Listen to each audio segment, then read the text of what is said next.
We've all had those needs. And Lutheran Family Service, that's what we endeavor to do, to walk with people, whether it's through a mental health kind of a need, marriage crisis need, or strengthening marriage need, adoption, or any of those related to pregnancy counseling. Those are opportunities that God puts in front of us to serve people. And it's not a particular kind of professional ministry where all we do is leverage training and tools. We leverage our faith. And so people that we see are looking for and expecting something different. They want to see Christ living in people, and that's what we do. Same thing in adoption and in pregnancy counseling. We wrap the church around people and God's love.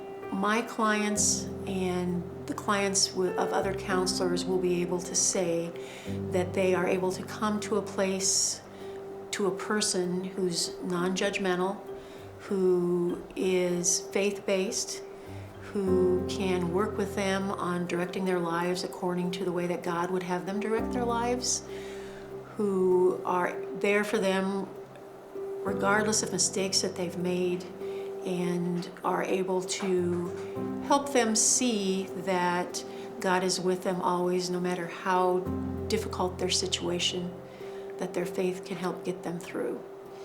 What I see developing in some of our folks is more confidence in their ability to make decisions as they go back to biblical principles and get sort of a point of focus for their lives.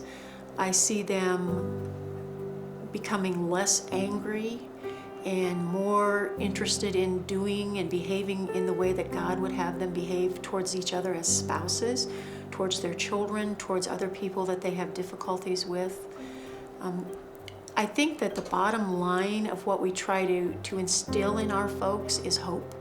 Hope that no matter the situation, change can happen, that nothing is impossible with God, and that God gives us the tools that we need to make those changes if we just are open to hearing them and using them.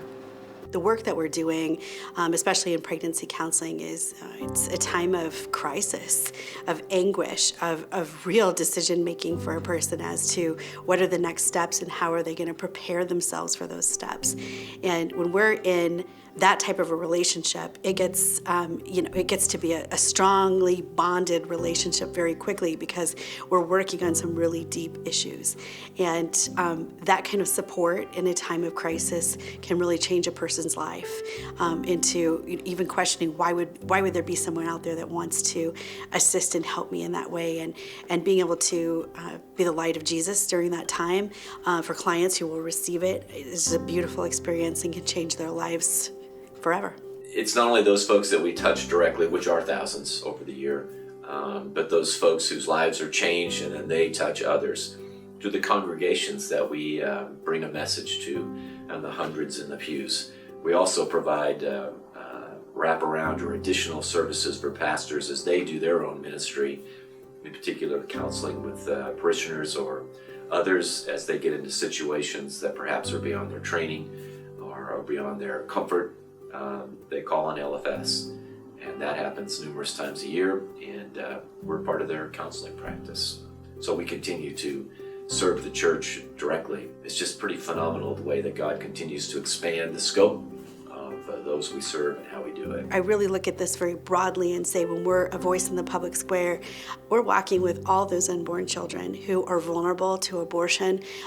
We're standing for them, standing in the gap. We're standing in the gap for those who are elderly and infirm who might be at risk for physician-assisted suicide should we allow that law to happen. We don't use any government funds to provide services. There are organizations in communities that are not for profit that receive a wide base of support from a lot of different individuals and corporations and organizations. We are really focused on providing a way for people to make a difference as an extension of the ministry of the church. So one of the things I like to remind people of is that they might not be able to be the one in the counseling room with somebody, but they can make sure that we're there when somebody needs that kind of counseling. So I think they see the need and want to help.